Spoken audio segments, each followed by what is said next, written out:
Welcome to A Look on the Plus Side. I'm your host, Rob Whiteside. Thank you guys for being with us. I would like to take a moment to say that our thoughts and prayers are with those in Minneapolis with the tragedy that happened today. And just to remind you that even though we're talking about a dumb, silly little Disney thing, it's not that that kind of thing isn't weighing on our minds. So again, just thoughts and prayers with those folks with that horrible tragedy today in Minneapolis. That said, tonight we're going to be talking about the 1942 Disney animated classic Bambi, and I pulled this guy in to talk about Bambi. This is my friend Dave. Dave, Bambi was the nickname we had for you in high school, right? I think. It is true. It is true. Okay. Yeah. And fitting as well. Thanks for being here, man. Thank you guys for being here to watch this with us. We're going to be reviewing Bambi tonight. If you haven't already, please subscribe to this channel. It's the Park Adventurers Club, and then also give us a like as it helps people to find us, man. This movie, buddy, this is iconic for being like the saddest movie in the history of movies. And so when I was rewatching this one, I was like, am I rewatching this or am I just actually watching it for the very first time? When I think I gave a shout out to this one because it came out in August. So the same month we're in right now, but 1942, and I think I put it out there, and you grabbed this one up. What was your interest level in talking about Bambi? Do you have like a history? Did you love it as a little kid? Talk to me. You know, for me, it's like the move. My memory was that like this was a big movie for me growing up. You know, and I had sort of this not specific memories, but sort of these feeling memories. That I was like, oh, you know what? It would be great to go back and just really dive into that and watch it as an adult. I probably haven't seen it since I was not an adult, so it was a long time, and I can't say that I actually remembered any of it. As I was watching, there was a few scenes that I recognized, but for the most part, it was like watching it all for the first time. Yeah, yeah, no, we're going to talk about everything about this movie, but the first thing I'm going to ask you is based off of that. I'm looking in the chat, and I think it was Neko that said. This sadder than Fox and the Hound ?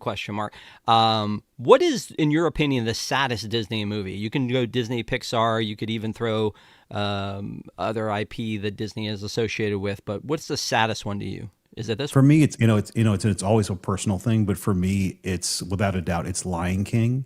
And when Lion King came out, I had my son, and he was 2-3 years old at the time.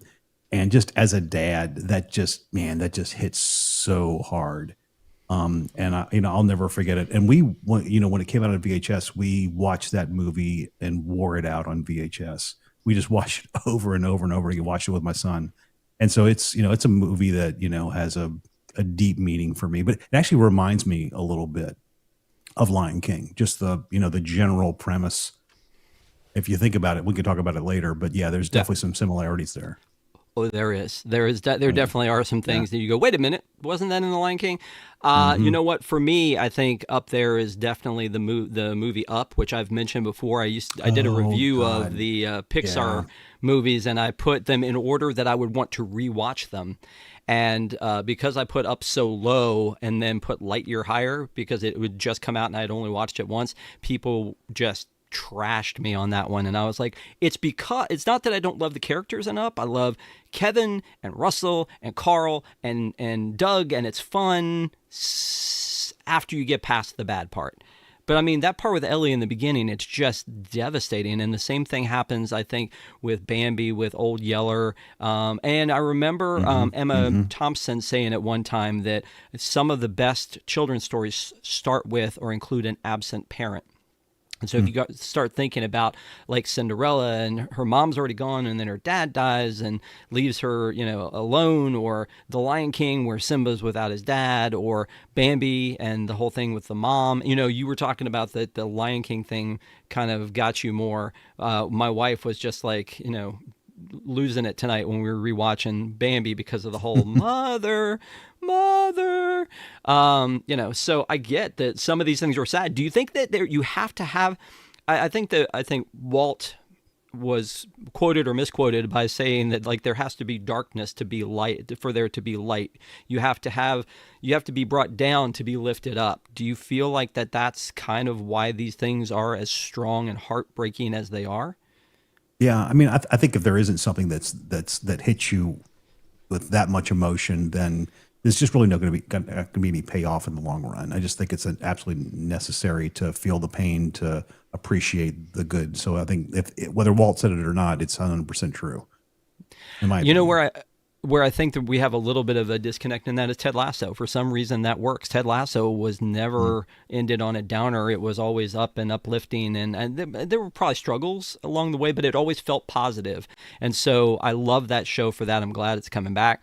But yeah, I think for most pieces of art, there is that devastating, there's that death, there's the near death, like something like the Jungle Book, like, with Baloo, and he's just like, we think he's dead, but then he's not, but then they're going to lose Mowgli, but, so I feel like that happens with Bambi, but I feel like this is one of the most famous movies for the sad part. I feel like it's just more people know the iconic death of Bambi's mother than I think have probably watched the movie. Maybe you and I included because of what we just talked about. Hmm. But I'm sitting there and I'm watching the movie and I'm like, I can't believe how far into the movie that happened. Because in my head, it happened in like the first 10 minutes. That's what I thought too. I thought exactly the same thing. Yeah, And it because was like 41 minutes in. And I'm just like, yeah, it was like 41, 42 minutes into the movie. yeah, and then what my wife said was, "Well, like you really get to know her and realize what a great mother she is before they offer." Like it was just like, you really kind of fall in love with her and understand how strong that bond is before they rip it away. Yeah, I guess that's probably the case. So we'll talk more about that in a second. But then the next thing I wanted to kind of talk about with this movie real quick is the length. There is, this is by no means the shortest Disney movie, but it has a 74-minute runtime. Were Yeah, you it's short. surprised that it was so short? I didn't remember that it was that short. I did see that there was actually 12 minutes cut out of the movie though. There was I guess it was budget. But they Probably, yeah. ended up cutting 12 whole minutes out of it because it was a massive undertaking. Didn't have the Yeah. technology back then. So this is, like, and we can talk about it later, but there's so many drawings that had to be made for this movie. Well, it didn't have the technology, and it was not a great time to be making a movie because World War II happened 1939 to 1945. The Hmm. production on this, the storyboarding started in 1937 and went into the war. And during the war, they did a lot of those package movies like Saludos Amigos, Saludos Amigos, Make Mine Music, Melody Time, Fun and Fancy Free, The Adventures of Ichabod and Mr. Toad, all of these where they could do little segments and then piece them together. The shortest Hmm. movie, if you don't know, which I assume you don't have that off the top of your head, is Saludos Nope. Amigos, which is one of those package movies because there was a Pluto bit with an armadillo that they didn't have ready and they didn't put it in there. So the original was like 8 minutes shorter than it should have been. The whole narrative wise, the shortest movie that they've ever done was that 2011 Winnie the Pooh, which was a hand drawn, like a return to hand drawn around the same time as Tiana.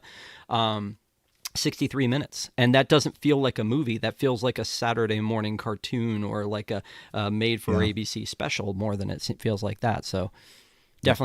definitely shorter. And like I said, we'll talk all about those stuff. But let's go to the stat board and take a look at this. The runtime on this thing, like I said, 74 minutes sounds shorter than an hour and 14 minutes to me for some reason. Release was August 21st. Like I said, just around this same time. 1942. The rating was a G. The box office was 267 million, is what the internet reports, and that's based on all the re-releases of those movies. The budget is the first time I think I've ever logged a budget that was under $1 million, $383,000, and the company was Disney, but it was distributed by RKO. So let's talk about the re-release thing because I think when you and I were kids, I don't know, we've never really talked about like how close we are in age, but I think we're pretty close in age. But I'm I think we probably are. older. So I actually don't. it I actually don't know how old you are. As long as I've there known you you, go. I have no idea how I old you know. are. I'm ageless, my friend, ageless. But anyway, that was the big thing before VHS. There was go back to the theater and watch these movies, and so Disney would bring them back to the theater on kind of a weird schedule of, yep, time to bring Bambi back to the theaters. And so in all of its runs, it was $267 million. But I miss those days almost, and also I miss the trailers. If you go to Disney Plus and you look at a trailer, a lot of times it's either the trailer is just a promotional piece of video, which is just like 2 minutes of the movie, or it's the trailer like it is with Bambi for the video and like for the home release, not for the movie theater. Because I remember that like that booming voice going, "You won't believe Disney's Bambi," like that whole thing. I just, I wish I could see more of that on Disney Plus. I'm sure I could search YouTube and find those things, but yeah, the re-release thing was real. I remember seeing Fox and the Hound. I saw when it opened, but like most of these movies, I probably saw on like probably the 15th re-release or something like that. Yeah, same for me. I don't think I probably saw that until it was either on TV or I watched it on a VHS. I don't think I ever saw it in a theater. Yeah. So I mean, and then later on in life, they just didn't release it to we had the life cycle where it released to the theater, and then McDonald's had toys at the same time, and then you would see it come up on like VHS, and then it would show up on like HBO, and then it would show up on on network television eventually, like Wonderful World of Disney. Now it's kind of a little reverse because it comes to home digital first before it comes to and like Blu-ray before it comes to like streaming. So so again, let's talk about the movie in itself. One of the things that strikes me about this movie right off the bat, and I was convincing myself this was the case until I heard a song. So I'm going to talk about the music for a second. Leading up into this, most of the Disney movies that had come out had some kind of like an iconic song. Whether it was "Baby Mine" from Dumbo, or "I Got No Strings" from, or "When You Wish Upon a Star" from from Pinocchio, or Snow White. All of them had some kind of a song, except for like this one sort of broke that mold with not having like an iconic song. And then I heard the April Showers song, and I was like, wait a minute, I know that song. Yep. But the rest of it felt like this was almost like Fantasia. It was like an orchestral like cartoon. Like there was more music than there was dialogue in this thing, and and you could feel it. You could feel it when they, when they're running from the hunters, and you hear dun dun dun dun dun dun dun, dun, like you hear the music and it moves the story along. The changing of the seasons, when it opens, it's almost like 2 minutes of just music and animation. So is that something, when we talked about like things you may or may not have remembered, is that something that you didn't remember about this movie? Because I was surprised how much of it was orchestral mixed with animation.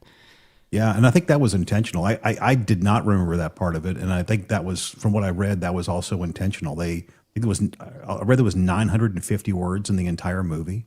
Because even when they do talk, it's very simple. It's a few words here and a few words there. It's not these, like this, all this dialogue, or like, as you like to say, exposition. That's they very much let the music and the expressions of the characters tell the story, and I like it. I think that's pretty cool. It's the art that's been lost a little bit, and I think Walt loved that kind of movie. He loved Fantasia, and I think he loved telling stories through music. He was a very musical guy. It's easy to forget that about Walt, that he loved music and he loved storytelling, and it was a chance for him to bring his two loves together into movie making. And I think that's why you saw so much of that when he was in charge of the studios. As far as extras, there was an extra on here where you could watch, and like you'd see the movie in the bottom corner, and it would kind of walk you through Walt's storyboarding and things like that. I definitely started to watch that and then went, like, I just like, I mean, it was because it wasn't actually Walt. It was like, these are the scripts of the, from the story meetings, and somebody else is reading it. And I was just like, I'm not really going to be into that one. Let's talk about the animation itself. So the animation, the multi-plane camera was in play, and like I said, right from the beginning. Actually, before we do that, I want to show you this game that I play, if I can, when I'm watching Disney Plus, and I'm like, let me get to this video. a lot of times I'll go, what's close to it? Okay, it's Peter Pan. All right, that's a Disney animated classic. How many clicks away uh, from, from Bambi am I? Okay, like Pinocchio, that was one of the early ones. Still nothing. Maybe Sleeping Beauty. There it is. See, look at that. See, Oh, that look way at that. I don't have to type it in Okay. with my remote or anything like that. So, You are a uh, lazy dude. I am a lazy guy. Absolutely. No, efficiency, my friend. It's efficient. Fair. Um, so back before we do the animation, let's just talk about something with this movie being the format of a Disney movie back in the day. It has this like kind of choir. I don't even know how to describe it. There's something about this type of music that opens up Snow White, like this kind of ethereal old music. I don't even know what you call Yeah. it. It's not. It doesn't Yeah. really to me have. It's not big band. It's not Uh-huh. standards. It's not classical. It's just that it's Disney, and it's like you definitely feel those vibes when you hear it, and then when you see. Like the credits, the thing that always is surprising to me in these older movies is that they don't have the credits. They don't have the voices credited, which, like you said, like the Mhm. voices are hardly in this one anyway. Also, it's in this standard format Yep. Four by three. for the movie. Yeah. Yeah, 4:3 for the movie. So and then the credits are at the beginning. Do you ever like, kind of tap your like fingers on your waiting because like something new like a Thunderbolts, which just dropped today on Disney Plus, will have like either the credits will be down at the bottom while they're having some big action scene at the beginning, or they don't even put the title card up until the movie's over. Like, Yeah. does it feel? It feels old, doesn't it? It feels very old. Yeah. I mean, you're the four by three thing. I actually, when it came up like that, I was like, oh, is this like the actual theatrical version of it? Or am I looking at like a pan and scan TV version of it? And I looked it up, and actually the widescreen format didn't come by until much later when television was introduced. Movies became widescreen to compete with television. I think Sleeping Beauty was the first Was it really? Disney. Yeah, I think Sleeping Beauty was the first one because I think Uh, when they released it on video, they made a big deal about the fact hmm. that it was the only one. Um, so when it opens up, it feels very Snow White foresty. It's very dark. We're doing like again, you've got the multi-plane camera where you've got different layers going on and like the blurred background, and it kind of does this and then moves in. And sometimes it feels a little shaky, actually. The So I artwork think here it though was so good though. I mean, the artwork was just brilliantly done in that part of the. I mean, to me, the backgrounds are really they have this beautiful level of both detail and accuracy, and I just think they really took it up to a new level when they did the artwork on this. It was some can't remember the name of the guy, but they brought in a guy to do all that background artwork, and he used a technique where sort of there's less detail towards the outer edges of the screen and more detail in the center, so to draw your eye towards the characters they wanted you to look at. And it's really, I thought it was really interesting. Well, and that makes sense because I feel like that the close-up scenes have much more detail and feel much more. Hmm. Again, I want to call it just Disney than the far away scenes. Those like Hmm. the establishing shots, if you will, are like you said, they're kind of rough around the edges. It's a little fuzzy. It's a little blurry. But then when you get up close, it's like it's very crisp and very detailed. Yeah, so So you look around the edges of that video there, you see it where it's all dark around the edges. There's very little, but as you get close to the center of the screen, you get all this detail. So your eye is naturally drawn to the characters. I think originally when they were working on it, when they had a lot more detail, you kind of didn't know where to look sometimes, just because everything was kind of flat. And there wasn't a lot of shadowing. This is really early animation, and I think it was a pretty brilliant solution to do that. And I think the artwork on it is beautiful. I agree. There are some times though where I feel like with animation you're tricking the eye into thinking this is all like real, so to speak. Mm-hmm. But then when you go on a tour of animation and you see the cells and the animated, like the background cells, or the thumper on cells and things like that, and you see that they're all separate pieces, you're like, oh wow, okay, it's magical. And then the whole like imagery of the flip book, and how like each when you flip the corners of it and it changes. And so I mean, I've been to enough of the Disney animation stuff, which hopefully that's coming back, to know how all that works. However, when I'm looking at a scene like this, Mm-hmm. it looks like you've put laid Thumper down on a background, and I don't know if Yeah, it's you're right. the like there's a little bit of a shadow on him, because I think about that in terms of like Photoshop. Maybe there's like a shadow, or if it's been completely traced. I don't know what it is about him, but it looks like you've laid him down on a cell, which is what you've done. But I feel like normally they do a really good job of not doing that. But in this movie, I noticed it more. Does that make sense? Yeah, yeah. I mean, there's so much detail in the characters versus the background, so I think it does make it feel a little bit more like it's laid on top. So I think you're right. I mean, it wasn't as jarring to me, but there's definitely there's some differences in the way the shading and the lighting are on the characters versus the backgrounds, and I think it was new technology for them, so they were trying to figure it out. But yeah, it wasn't as like I didn't notice it as much as I think you did. Well, what was impressive to me though is the weather, like element effects. I think they did Yeah. again for this era, like when it was raining and you'd see like you know, pans like that, it was pretty impressive the weather effects that they would do. And now it's like the bolt of lightning across the sky, and it's raining and he's scared. And again, the orchestral music coming in really kind of feels that out. But like this is impressive, Yeah, the like way the water and running and they did a lot of study on that to make it happen. I saw a video where they, instead of using water, they used milk in a bowl, and dropped like drops of milk into a bowl so they could watch how the ripples distributed, and so they could yeah. animate it, because the water kind of went too fast. The milk slowed it down just a little bit, because you forget that they didn't have like high speed cameras where they could film this and then slow it down and then animate Oh it no, yeah. like It's today. This was. it's always impressive to think what they did and what they were able to get away with Hmm. versus the tools that we have now. The Hmm. other thing that I thought was kind of beautiful from an animation standpoint is when we saw the break of dawn here. This was it's so vivid and so vibrant, and I was just like again, it felt like a different movie almost, but maybe it was like it had, again, we were talking about the darkness and the light. There has to be darkness, so there's light.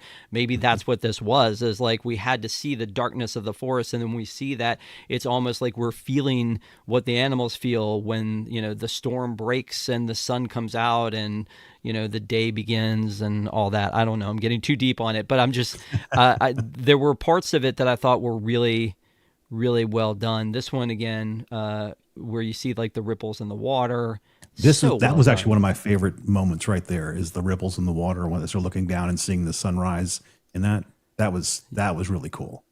Yeah. The first bit of the movie is we're learning about the animals, and we're learning about Bambi and the forest, and we're discovering it with him, and they're going through the seasons. And so there again, that's another opportunity for them in animation to go, what does snow look like? How does his foot fall in snow? What, like something that we may not have seen so much of before. But the settings of the forest throughout the season stuff is just, I mean, it's either really beautiful, like something like this with the mist and Hmm. the and all that, or it's like they just phoned it in. You know what I'm saying? It's like it's one or the other. Yeah. That's the one that I think right there is really beautiful. I made note of another point in there where there's a when they get to the meadow, which I'm like, don't go to the meadow.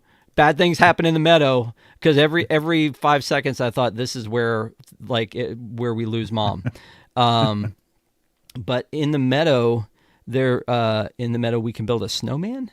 Uh, this right here looks like kind of just like a That's like watercolor, a not like a not painting that you see at like at Holiday Walmart, Inn. Yeah, or maybe Holiday Inn, yeah. But you see what I'm saying? Like like it's different now. Like there's not Yeah. consistency in what we're seeing. Sometimes we're seeing just amazing, and some of it looks like a Disney cartoon, like the shorts that we would have seen, like a Silly Symphony, Hmm. and then some of it looks like a masterpiece, and some of it looks like we're just gonna fill this in because we got, and maybe it kind of speaks to what we were talking about with the money. Yeah. $383 or $838,000 for a movie at, after he had been spending so much on all these movies, seems like a pretty much of a bargain. So I think And I think that, overall the animation, to me, this movie's designed to be visual, and because it's the orchestral and the more of the scenery than it is of the story. And yet at the same time, I'm like, sometimes I thought the animation was great, and sometimes I thought it was okay. But again, I give yeah. them that it's 1942. Sorry, go ahead. Yeah, and I think a lot of it too was like they were really. This was the first time where Disney tried to animate realistic characters like a deer. A deer is a really complex animal with muscles and all these things that they have to be able to animate accurately. And they brought in. They actually went to Maine, where the movie's supposed to be set. They brought back deer, two deers, and they named them after the deer in the movie. And they watched them for a long time. They basically had like a little mini zoo behind Disney Studios for a little while, where they had rabbits and they even had skunks. And they watched them and like practice drawing them as much as they could. There were over 1 million drawings done for this movie. And so I think they were really very much trying to figure it out, because Walt had really high expectations for what Bambi could be. It was a big challenge for them because they had just never done anything like that. If you look at the deer that were done in Snow White versus what was done, there you go, versus what was done in Bambi. I mean, it's a world of difference. One of the animators called the deer in Snow White like sacks of flour compared to what we did in Bambi. So it was a big leap forward. I guess part of the problem is, from an animation standpoint, maybe I just appreciate like a movie like Sleeping Beauty, and we've done a review of Sleeping Beauty before, and something that Floyd, I can't remember his last name, the animator,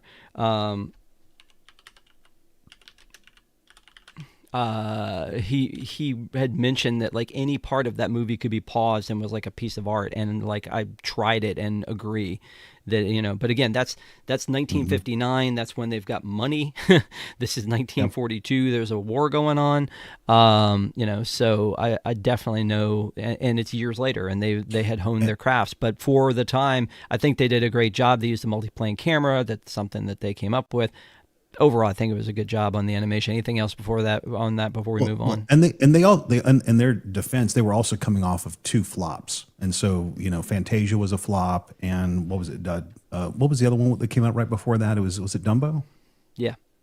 Yeah, and Yeah. so they were both flops because they happened right during the beginning of the war, World War II, and so they all kind of came out in rapid succession, and Disney was not rolling in money back then. Well, yeah, no, that's true. It's so funny to look. Uh, the other thing is that we see different versions of Bambi these days, because when we see Bambi, it's them redrawing Bambi for something, so that we can, like, whether it's the cover art, like the cover art that we did for tonight's review. This is not from the movie. This is a modern take on Definitely. on Bambi. So I think that they've definitely modernized. And same thing with the princesses. Like when you see the princesses drawn together for like Wreck-It Ralph, the Ralph Breaks the Internet, it's like they all kind of look the same. But if you go back through, the way that Snow White looks is not the way that Ariel looks. They don't even look like they're existing on the same plane. So, you know. Hmm. Well, they take liberties, and then we just kind of like it all meshes together in our mind, the way that Mickey Mouse feels like it's always Mickey Mouse, but sometimes he looks completely different. So I There's normally we a would lot of talk. Mickeys out there. Yeah, exactly. There are a lot of Mickeys out there. A lot of Scoobies. Yeah, like they've changed all that stuff over the years. I was Hmm. gonna say we could go over the cast, but I don't know that there's anybody. There's only one standout in the cast for me. One actor that stands out as somebody who was significant, and that's Sterling Huh. Holloway. Okay, no, who did Sterling Holloway play? Sterling Holloway was, as you probably know, was Winnie the Pooh, but in this he played Flower. Really? I did not Adult know that. Flower, obviously. Well, and Okay. there's Yeah. not much dialogue, but you can Yeah. sort of hear it. There's one of the sections where they're talking about the Twitter pated thing, where I That think the Flower is definitely, that's the adult Flower that you can hear the voice there. But Sterling Holloway is just Disney legend. But I don't think there are too many other voices that you would recognize from this. But like there's the guy who was like young Bambi, and all of them again uncredited, because at the time nobody really gave like any credence to any of yeah. this. They were uncredited, but like the guy that played young Bambi is like still around. Wow. Donnie Dunnigan. There's the guy that played, I believe, I'm not sure if he's alive still or not, but the guy that played Thumper, he was 4 years old when he voiced Thumper. 4, which is And crazy. did, You know, he just and did basically had such a a great job. director. Yeah, had a director like say the lines, and he would just mimic the lines the way the director did it. Yeah, that's Child labor, baby. child labor. Oh my gosh. Anyway, so again, like I said, all the cast was uncredited. They were not listed anywhere in the credits, but it was neat that Sterling Holloway was in there. And I feel like we've talked about with some of the other Disney stuff, like around the era of, say, Mary Poppins. In that era, all the actors were in the same movies over and over again, voicing movies and starring in movies. And I said, it feels like they just were like, let's grab whoever's on the lot today and let's have them, like, cut some lines or stand in this scene for, a couple scenes, because Disney was churning out some stuff. So yeah. Anyway. So again, the music, the orchestral was amazing, but again, the April Showers is the only thing that stood out to me as far as a song goes. But I didn't remember that it was from this. I would have thought it was from Fantasia. Same. I actually thought that and I had to go look it up, and I was like, "Oh, okay, it was actually for Bambi." There's only 4 songs in the movie. Yeah. 4. Here's the other thing that we've talked about in other Walt Disney based animation stuff, is that he was really into gags. When we did Snow White and the Seven Dwarfs, that was one of the things that was a conversation, was he offered people like $5 per gag if they would come up with a gag to do. And so when it's a gag, it's like it's a bit in the movie that it's just a bit on its own, and it feels very vaudeville. It feels very just like a goof or a thing. Like when the mouse takes the dewdrop and then like washes his hands. That's kind of a gag, right? Yep. When that happens, because it's like this is something that you would not expect to happen. When Dopey puts his finger in his mouth and like blows the soap bubbles out of his ears, like, or has the diamonds in his eyes. Those are the kind of gags that they do, and there's a lot of that in the early stages of this as we're going through and we're kind of meeting the animals of the forest. And they all feel like little gags along the way. So that was something I just kind of noticed when I was there. The other thing that dawns on me as I'm trying to like dissect a movie that was made in 1942 that is of just epic legend proportion is, I'm like, would all of these creatures live in the woods? Did they do that kind of research to go, would the quail live around the bunnies, would live around the skunks, would live around the owl? Like is it accurate? I can't answer that. I do know that they actually spent a lot of time in the forests of Maine taking pictures and kind of documenting what they saw around there. So I don't know how much of that actually drove what was in the movie. I don't know how much of that came from the book and how much of that came from the movie. So I'm not sure. Yeah. Yeah. Well, and that's the thing that we didn't really address from the top, is that this is based on a 1923 novel. And so the novel was 1923 and it was 1937. They were making a movie about it. Usually doesn't happen that quickly. So definitely Walt saw something in this, or he was grasping, because he was trying to create so many things at the same time. So, again, 1923 was the book. It was, I wrote this down, A Life in the Woods by Australian writer Felix Saltran. The novel tells the realistic, though anthropomorphized, story of a roe deer and their life in the forest, focusing on the struggle for survival against humans. Which, And it was an adult book. It was not a kid's book. I mean, it definitely seems like it's probably a very heavy-handed message at the time about man in the forest, right? The book. I didn't read it, of course, but it's much darker than what the movie actually was. They actually cut out a lot of the darker stuff. You know, you don't see what happens to Bambi's mother, of course, but in the book you did. Yeah, no, you didn't read the book, Dave? Come on, what are you thinking? I just didn't have time. I wanted to. God, I wanted to. So there's this way of speaking which feels very 1940s ish, where specifically when it turns to winter, and Bambi says, "Mama, what's all this white stuff?" And she says, "Why, it's snow. Winter has come." What? Like, why? What do people did? You know what I'm saying? Like, it feels like something out of like. Are you saying the dialogue's a little chunky, a little clunky there? Well, I mean, obviously not the. Do people really speak that way in the 1940s? Did you dropped your handkerchief? Why? Thank you. Like, why was that their filler word? Rob, Instead of like Rob, or they Rob, said why? These weren't people. These were animals. Stop it. So yes, I get it. No, that was the way animals talked in the 1940s. you don't know that. Stop it. I know that. Well, let me just say, let me just pause here and thank everybody who's in the chat. I love that you guys are here and hanging out with us. And I see Care Bear and Tran and Alicia and David and Mr. Fire Chief and Mrs. Fire Chief and Ronald. And thank you guys so much for hanging out with us on your Wednesday night. We appreciate it. Now I'm going to subject Dave to some trivia about this movie, which was not easy, my friend, because I'm not going to count how many quail. Well. It's not going to go well. No, you're right.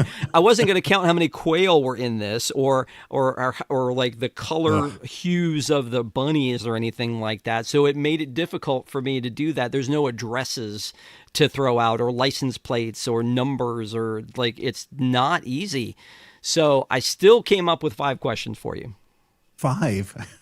Okay. I always come up with 5. It's always 5. It's got to be 5. Right. We have a system here. We pride ourselves on history, heritage, and nostalgia. So if I say 5 the first time, it's got to be 5 the second time. Sorry.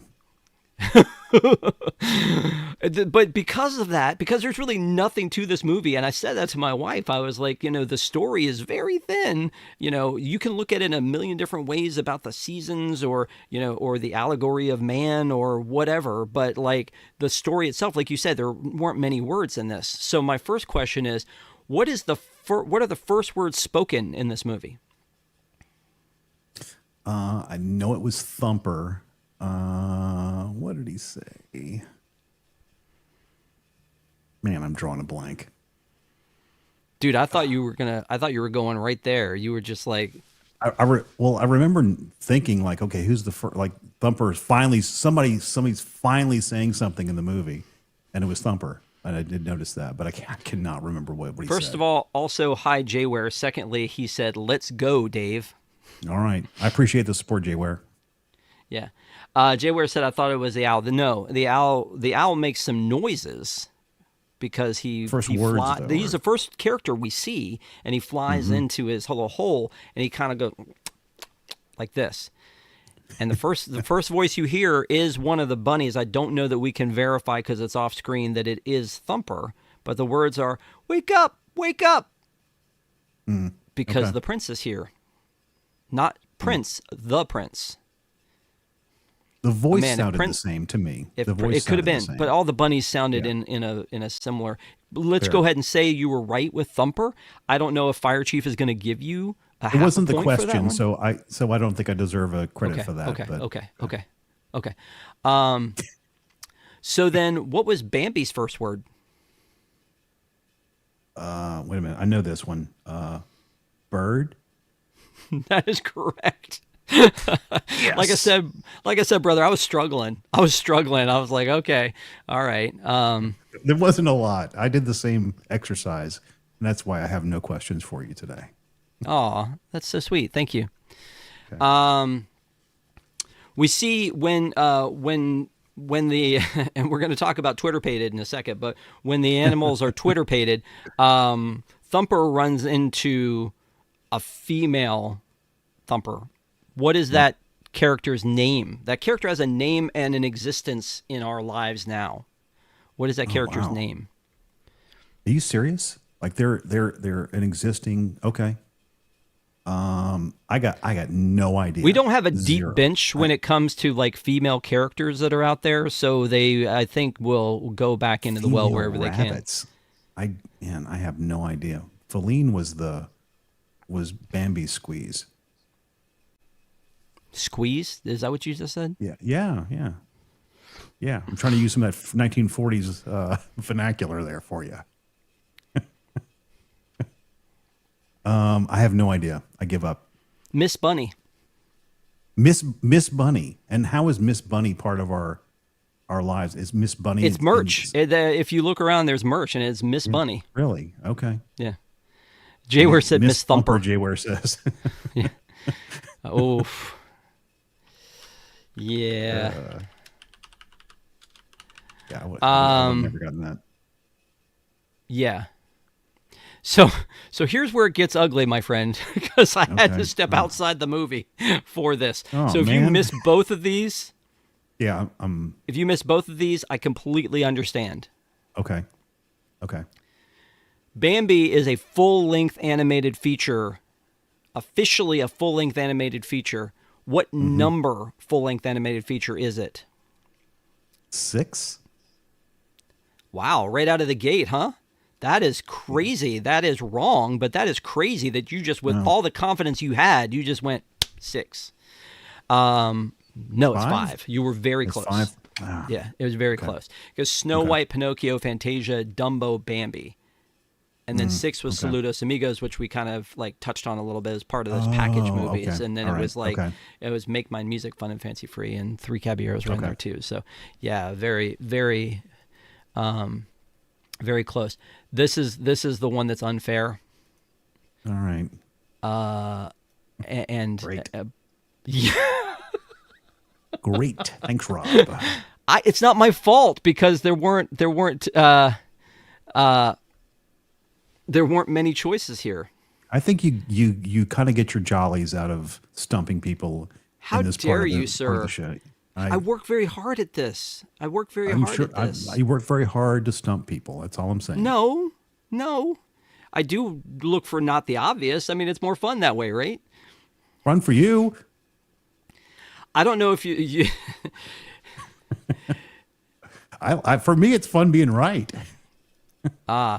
you're never Yeah. going to forgive me for the time when we did the Cars one, and I asked you why what number Lightning McQueen was, and you said 53. Yeah, no, You're never, no, because then I made a short of it, and it lives in infamy. No, you lost friend points on that one.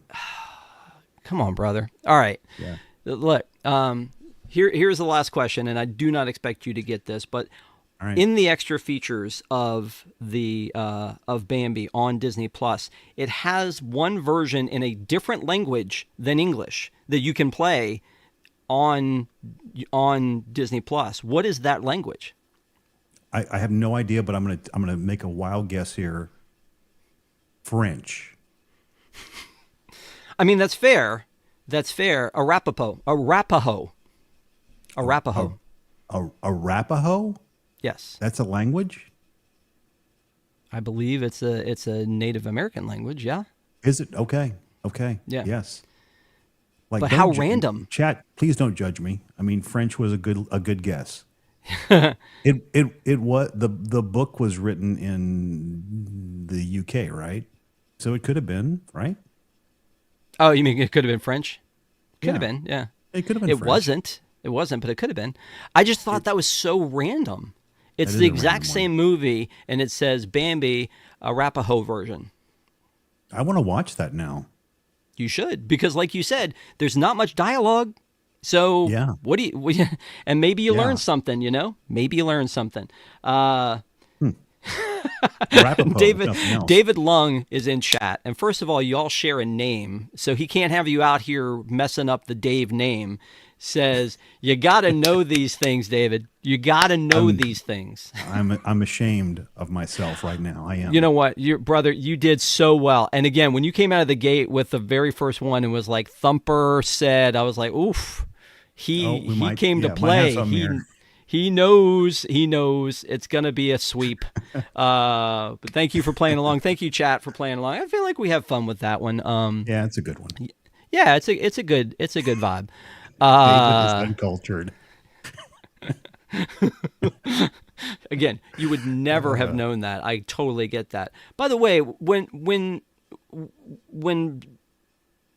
there were some weird things about this because I was talking about Miss Bunny and the fact that like a lot of characters in here aren't named. Flower, we never know what Flower's real name is. Mm-mm. Because Bambi says flower, and it's like, you can call me flower if you want to, which is one of my favorite lines from this movie, believe it or not. It makes no sense why this one's a standout line for me. But maybe it's just because Same. I don't go around yelling mother, mother, because that's sad. But yeah, you can call me flower if you want to. And the way he says it, just, you can call me flower if you want. Like, it's just great. Kind of a And I Forrest don't Gump know. moment almost. It felt like Yes, a little bit like that delivery, you know. you're It welcome. just it was a very sweet moment because it's a skunk and everyone knows the skunk probably always probably people coming down on him for not smelling all that great and gets called a flower and like who's going to argue with that? Yeah. Yeah, no, I agree. So I just thought we don't know Bambi's mom's name other than it being Bambi's mom. That's And true. and yeah, and then the great prince of the forest, like that just rolls off the tongue. Like that's his name. She says that's why he's called the great prince of the forest. And I was like, the funny part is that like I wrote his name down as Prince of the Forest, and then Bambi's mother, she says that's why they call him the Great Prince of the Forest. And I thought, okay, like I for some reason in my head I know that that's his name, but like the naming's weak. And then he says something to him that feels like kind of people joke about the royal we, where he calls him son, and it's just like, is it familial son or is it like you're part of my pack son, right? Like, and Hmm. so then when we see the second movie, which somebody talked about earlier today, they like basically say he is Bambi's father, but it's very vague in this one. But we all kind of know it, but it's very vague, don't you think? Yeah, the entire movie is very vague. You really have to kind of like really be paying attention and kind of be watching for all the cues in the movie. But I took it when I was watching the movie. I took it that he was truly his father. Yeah, That that him and mom had yeah. yeah. There are some movies where the kid is responsible for the death of the parent and then just never outlives it. And in the case of your movie, Simba thought he was responsible Mm-hmm. for Mufasa's death. Sorry, no spoilers. I know we're not talking about that one tonight, but Mufasa died. So when 31 minutes into this movie, again, I was really. It's like I'm watching Titanic, and I'm like, when is this thing gonna sink? When I'm watching this is like the quintessential moment in this movie is when mom dies, and so I'm like, when does it happen? Because I really, like I said to you, I thought it happened the first 10 minutes, and then we have a movie, but it's not like that. And maybe I have it confused with Fox and the Hound about how that movie played out, but Mm-hmm. so. I'm like, okay, 31 minutes in, and it was an intense scene because mom is like sniffing around and like she's out there and it's like the music is set and it's quiet and then it's like you hear the gunshot and I thought mom was gone and that was Bambi's fault because she was looking for Bambi and Bambi was like not there where he was supposed to be. And so I Yep. thought, well, it's his fault. But then she shows up and I'm like, oh, okay, so she's still okay. So she didn't get shot there. And then 41 minutes into it, I think, is when she gets shot. And then they show the dad, and he's like, it's that sad little bleating of like, which almost sounds like a deer, like the mother, and it's just like he's standing there and he's like, your mother can't be with you anymore, and it's silent. There's no music. And I was like, they really played that up. I mean, they really like took it home on that one, right? And so there was the first one with like kind of the false alarm where they're running from the hunter, and then this one where she's shot, and then the prince of the forest, the great prince of the forest. Sorry, I need to make sure I pronounce his name correctly. Shows up, but like you could feel that, right? Yeah, sure. Oh, see, I thought you were going to have more to say. I apologize. You're like, yes. Uh, but then after that scene, we cut to like the stark contrast of like the birds singing. And that's where like we're kind of picking up in the next act, because that's when Bambi shows up again. Bambi's older, has traded his spots in for horns. Friend Owl, is that what his name is? Friend Owl. Is I think that is his name there actually in the movie. and he's like, oh, Bambi's back, and he's being cranky because of the birds. So there's been a passage of time there from the time that the great prince of the forest says like, come with me, and then the time that he sees his old friends again. There's been a passage of time, and we don't know how long, but it's at least a season, because we see the season change and we see the birds there and they're bothering Friend Owl. And then he explains to them that the birds are Twitter-pated. And I remember this for some reason. Why do I remember this? I don't know. And it feels like everybody is probably like, I don't know. Do you remember that? Like outside of this movie, or when you were rewatching, you didn't remember that? No, I did not. And I was like, Twitter pated. I need to Google that. I never did Google it. I need to Google it though. And figure out, was that a thing people said in the 1940s, or was that just something they made up? Dude, why are you asking me? Do you think I was there? I just figured you'd know. I mean, you're the trivia guy. Google says to be Twitter-pated is to be infatuated, smitten, or in love with someone, often with symptoms of giddiness, lightheadedness, and being, quote, knocked for a loop. The term was popularized by the Disney movie Bambi in 1942, where Owl explains it is a feeling of being overcome by spring and new love. The word combines Twitter, meaning social media. No, I'm just kidding. Twitter, meaning to tremble, with excitement or chirp like a bird, with pated, a reference to one's head. It was later renamed X-pated. No, I've already done the joke. You can't. I mean, come on, man. That was a solid joke. Come on. Okay, you're right. Yeah. I don't think I have anything for you on that one, do I? No. Come on. Sorry. Come on. Yeah. Man. I was. Oh, what time is it here? Yeah, exactly. Sorry. Anyway. So anyway. Still looking for I was looking for a rim shot. So anyway, that's the Twitter pated thing. And so they go through the motions of first, like they're all three, like kind of like teenage boys would be. They're like, that's not going to happen to me. Girls are icky. And then like they start on a walk through the woods seconds after they said this is never going to happen to us. Not like hours, seconds. They're walking through the woods and they just get picked off one by one. And it's just it's so funny to watch. Like, first Flower, and then Thumper, and then, by the way, I always thought it was Faline was the girl. It's like Faline. Faline is how they pronounce it. But so in my like I've been saying it wrong. Just like the Great Prince of the Forest, I've been saying Prince of the Forest. I've been screwing this movie up for years. So thank you for bringing these to my attention. I'm glad that now we'll be able to be on the same page and really, really taking this home. But my wife turned to me and said Twitter pated before the things, like before that bit started. So she remembered it very clearly about how that went down. So yeah, interesting. I'm going to start using that again. I like Twitter pated. That's a good one. Yeah. Well, I mean, you just said earlier, it makes it sound like you're from 1942. So, you know, if that's the vibe you're looking for to, if somebody says something about it being lit, you can just say, I'm Twitter-pated. Yeah, so the Twitter-pated thing happens and they all kind of break off. Then there's this weird feeling that it felt like Back to the Future to me. I was like, why does this scene feel familiar?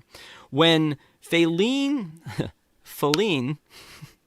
see, did it already. Feline, when she is, you know, Twitter-pated with Bambi, and then the other buck who, again, we don't have names for these folks, steps in, and then he's like, you know, he starts to walk away, and then she's like, Bambi, Bambi, and it sounds like an abusive relationship, which is very not great for a kids movie. But she's like, Bambi, Bambi. It reminds me of like when Biff is in the car with the mom in Back to the Future, and she's like, help me, and then he just like he grabs his courage and goes and he fights, and that's what happened in this one, and he fights for her honor. But I feel like she started this fight. I don't know what's going on there. So Yeah, I don't know. she definitely had a role in this, but you know, like basically the whole second half of the movie is just him like sticking up for her, like beating up people for her. Yeah, that's true. It is. Yeah. Once Bambi grows up, he's there to kick some butt. That's all there is to it. But that fight scene, by the way, is, first of all, I thought, did Bambi just murder somebody? And you know, because they're having their little fight, and then he falls down in the woods. But from the second that they make it sort of a fight scene, it becomes a different kind of animation. It's almost like a dreamy sequence animation, you know, with the shadows and like the fighting. Right? It just feels different.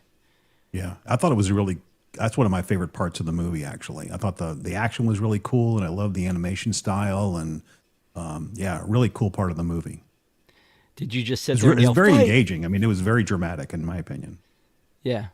Well, and then there's that scene where, like, they're doing their fight, and I'm trying to see if I can find it again. Like, Feline is in the background, and you can see these like the shadows. Like, that's really well done. Yeah, that's cool. I didn't even pick up on that scene, but that's very cool. But then there's the scene where, and to your point about he's fighting everybody for her. The scene with the dogs. Yeah. The dogs look like I drew them. Yeah, they obviously didn't do the same research on the dogs that they did on the deer. The fire was okay.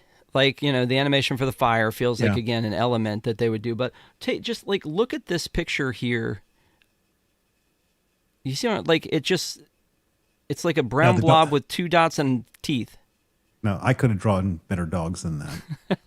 That's what I'm saying. Yeah. One other thing about like the original encounter with Feline when he was drinking in the meadow, there was something that bothered me about that too, which I know most people are like, Rob, it's a kids movie, give it a rest. No, that's why we're here. Bambi's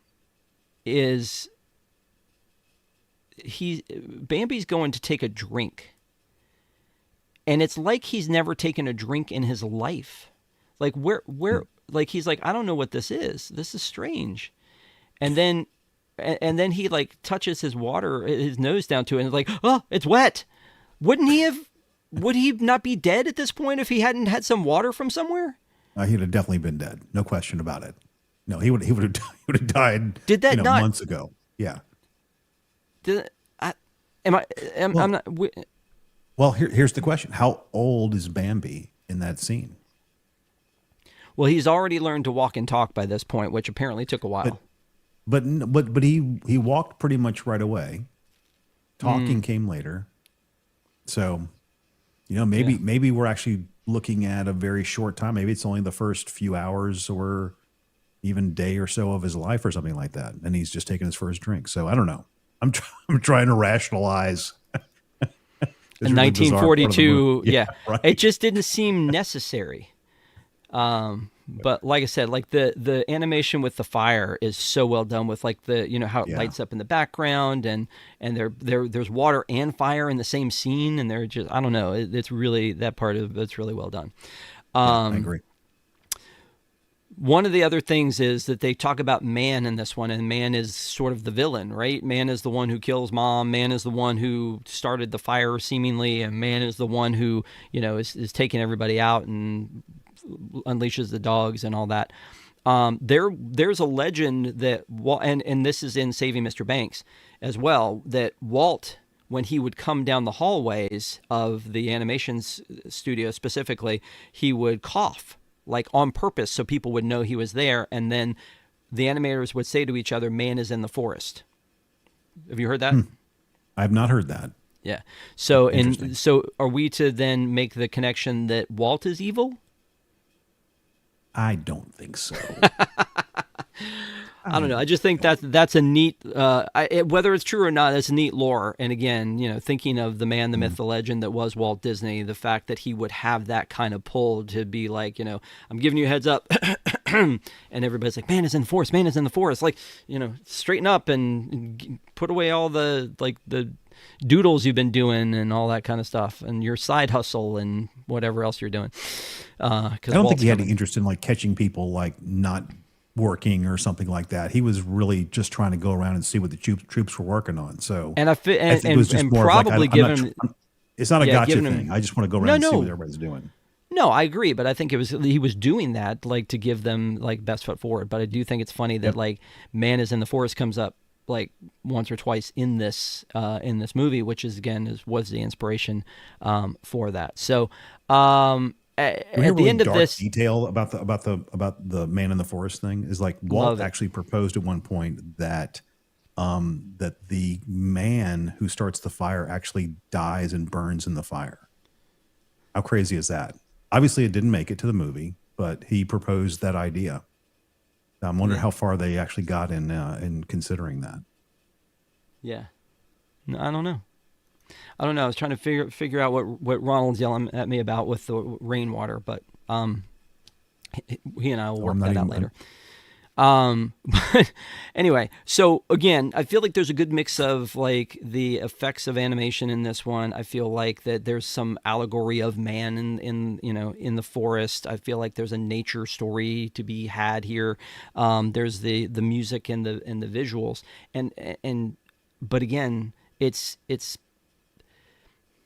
I don't know. I don't know, and I think when we give our final thoughts here, you're going to have to tell me if you would recommend this. And when I say that, I mean to a 2025 audience, would you recommend this thing? But before we get into that, I do want to talk about like the kind of the at the end of this one, it's kind of like he has become the prince, kind of in the same way like you and I talked about at the beginning, how similar this is to the Lion King.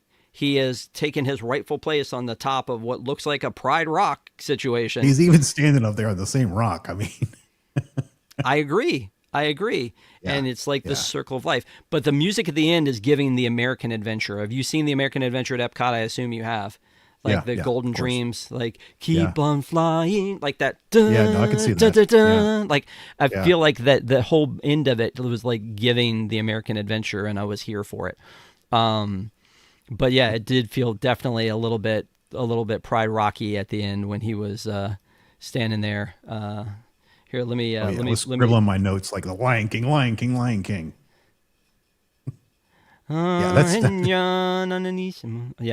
Yeah, definitely. So yeah, he's the new king. There is actually a Bambi 2 that came out in 2006. It was direct-to-home video. Somebody joked that it was a Chapek era like masterpiece. Was it actually his during his time? He was probably involved with it in some way, shape, or form because he was more in consumer products at the time, not as like CEO. Gotcha. It says it was originally announced that Christopher Lee was cast as the man in the forest. However, the character was removed during the story in early production. So that would have been cool. Patrick Stewart is the Great Prince. Is the only actor to appear in the film who was alive at the time that Bambi was produced. Wow. Yeah. Even though the title is Bambi 2, this movie is actually a follow-up to the first. Is not actually a follow-up to the first movie. It takes place in the middle of the first movie and in between the time that Bambi and the Great Prince walk together after Bambi's mother has died and the next spring. So, yeah. Well, that sounds like a terrible premise. And it says this movie broke the record for the longest interval between a prequel, midquel, and a sequel, and its predecessors were previously held by Fantasia, which then was Fantasia 2000, because it was 1942 to 2006 before we had the next one. So that was when they were in the era of let's make a version 2 of everything. There's a version 2 of Mulan. There's a version 2 of Atlantis. There's a version 2 of Pocahontas. It's like you get a sequel and you get a sequel, and then they would bring like Jodie Benson and Jeff Bennett in to like voice, old Lady and the Tramp from from Scamp's Adventure. So yeah, they were definitely doing a lot of that kind of stuff, and I wonder if some kids think like that. It was just like it's like Frozen and Frozen 2, Bambi and Bambi 2. They go together like peanut butter and jelly. You got to have them both, but it definitely feels missable. The other thing though that I was looking at is, did you ever see the Winnie the Pooh like horror film that was out there? I did not. I didn't know there was one. It's called like Blood and Honey. Is it like obviously not a Disney movie? No, right? obviously not a Disney movie. Okay. But enter Bambi: The Reckoning. I think I found that when I was doing some research. It says, "Welcome to his stomping grounds." They also did a horrible Steamboat Willie thing too, but the Winnie the Pooh one is definitely the Blood and Honey one is definitely Did you know that Time magazine actually has Bambi, or had, I don't know if it still is, had Bambi in its top horror movies of all time? I'm telling you, it's iconic for being scary. Yeah. Winnie the Pooh, Blood and Honey. Wow, that's horrifying. Well, 'tis the season. So yeah, but the other thing about this is that it had the straight to video sequel. There was a thing back in the day, because I always like to kind of compare, like, is this quintessential to knowing this movie and knowing the Disney parks? There was a thing back in the day called the Mickey Mouse Review. It existed at the Magic Kingdom. It got moved to, I think, Tokyo, and then it's been retired since then. And the Three Caballeros animatronics live now in the Grand Fiesta Tour at Epcot. They came from the Mickey Mouse Review, in that they had a scene from Bambi that they did, and it was just not the characters or anything. It was just like the scene from Bambi that they did, and then they moved on. But there's no dark ride for this, which again, I feel like it's one of Walt's original like old school. It was classics. One of his favorites. It was that maybe there should have been a dark ride for it. I don't know what the dark ride would look like. I also think it's funny that like there's a walk around character that walks on two legs that exists. You don't see it often, and it looks so much like the reindeer that they bring out at Christmas that I'm glad that they don't bring that one out. But he's got these haunches. It's kind of weird. I don't know. No, just make it go away. So again, I feel like there should be a dark ride for every Disney classic. There should be one for 101 Dalmatians. Should be one for Lady and the Tramp. Like, let's do more of that kind of stuff. I feel like those are the things that people love to see when they go to Disney parks. Animatronics, you could do these easily. That would be great. But there's not really a lot that ties in with Bambi in the parks specifically. There's like hints to it. Grizzly Peak at Disneyland, Disney California Adventure, has a prevent forest fires sign that has Bambi, Thumper, and Flower on it, which makes sense and ties into this. The It's a Small World in Hong Kong has Bambi and Thumper in it, but like there's not really like good use, I feel like, of Bambi. Before there was Smokey Bear, Disney, like after the Bambi movie, actually allowed the U.S. government to use Bambi and other characters from Bambi as their mascots for preventing forest fires. And then when that license ended after a year, that's where Smokey Bear got created. Okay. Boom. I love that you're doing it correctly. I always thought it was Smokey the Bear. No, Smokey Bear. I know, and you're doing it right, but I mean, I've only learned that recently because I feel like he was celebrated a birthday or something recently. So anything left to talk about before we give our final thoughts on this one? Because we probably played this one to death. I think we've spent more than 74 minutes talking about a 74-minute movie. We talked longer about this movie than the movie is. Done it before, my friend. We spent a whole hour talking about the Once Upon a Studio 8-minute movie. I swear. So wow. Yeah. Yeah, Wow. you know what, Yeah, we love our Disney. So there we you go. do. We do. Yeah, but you're good where you are, I and think we'll I'm give. good. I think Okay, I'm all right. good. All right, we'll give final thoughts, but I want to give a shout out to everybody who's been in the chat. Thank you guys so much for spending time with us tonight, and thank you to our pack. We love the pack, our Park Adventurers Club, the folks who have been with us. We're about to celebrate 5 months of being Park Adventurers Club, so thank you guys for being there along the way.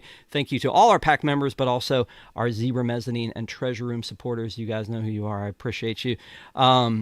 We have a show dropping Friday night, which is our Castaways show, which is Stephanie has a show where she talks about or talks to cast members who used to make the magic. And this week she's talking to our friend Jake, and that should be a fun one to watch. That's Friday night, this Friday night at 8 p.m. Sunday night, we will not have a Park Adventures Club because I'll be at Destination D23. We'll try to do some live streams while I'm down in Orlando just to make sure to share some content with you guys along the way. Next Wednesday night, we'll be back with another look on the plus side where we're talking about the live action Stitch, the Lilo and Stitch that drops on the day that we're talking about it. You won't want to miss that. So thank you guys so much for being here, hanging out with us. Come back to parkadventuresclub.com. Tell your friends, subscribe, like. We appreciate you guys, and thanks for being with us. But Dave, now is the time, now is the best time, because I'm going to ask you this question, which is, if someone were to say, hey, thinking about firing up that Bambi movie I've been hearing so much about, what do you think? Would you recommend this movie? For me, it would depend on who the person was. I think this is a movie that adults can appreciate. I think most kids, based on what they're exposed to in the modern world, would have a hard time enjoying this movie. There's not really any like really catchy tunes, and the animation is kind of more artsy, and I just don't know that they would appreciate it. It's like taking a kid to see Fantasia. Would they really appreciate that? I think you have to have a little more. I think you have to be a little older, a little more mature to appreciate what Bambi brings to the table. But that said, if you are an adult and you do appreciate good animation and history, I think you have to see Bambi. It's one of the, and I believe it's in the Smithsonian, even like one of the, or when one of the, like it's in the National Film Registry, right? Yeah. So it's it's an important movie in American history, so it's a must see. Okay. Well, this is my only Bambi merch, which is this popcorn bucket that I got at Easter, and it's That's Thumper. super cool, by the way. I really like that. It's one of my favorites. But I honestly, would find it hard to recommend this one for the same reasons that you were talking about. That I was like, is it over yet? As a matter of fact, part of it was my anxiety of the mom and when she was going to get shot. And so I had that, and I was writing through the first half of the movie that way. And I honestly feel like the second half went much faster for me because that had already happened. And I was just like, okay, now we can enjoy the rest of this movie. But I do agree with you. It's an important piece because it's the fifth full-length animated feature. It happened during World War II. It was touched by Walt Disney himself, and again, the lore of Man is in the Forest sticks with the Disney company probably to this day, and so it's not important necessarily to go to the parks and understand what's happening. There are a few iconic scenes in this thing, like Bambi on the ice and the butterfly landing on Bambi's tail, that like stand out as moments, but in general, it feels like, I'm not sure it stands up, as you said, to a 2025 audience. And I certainly think a little kid probably would not appreciate it, but I could be wrong. If you guys have kids and if you've watched Bambi with them and they love it, I think this is like my son always talks about with Star Wars. He doesn't love the movies, but he loves the lore. He loves the merch and the experiences, but he's not about sitting down and watching Star Wars movies. But at the same time, he loves the kind of the whole overarching theme and vibe of Star Wars. Maybe it's the same thing. Like they use it at springtime for merchandise and the like, because of Thumper, because of Flower, because of Bambi. So I don't know. You guys let us know in the comments below what you think. Is this an important movie to you? I wouldn't probably recommend it because it feels very slow to me.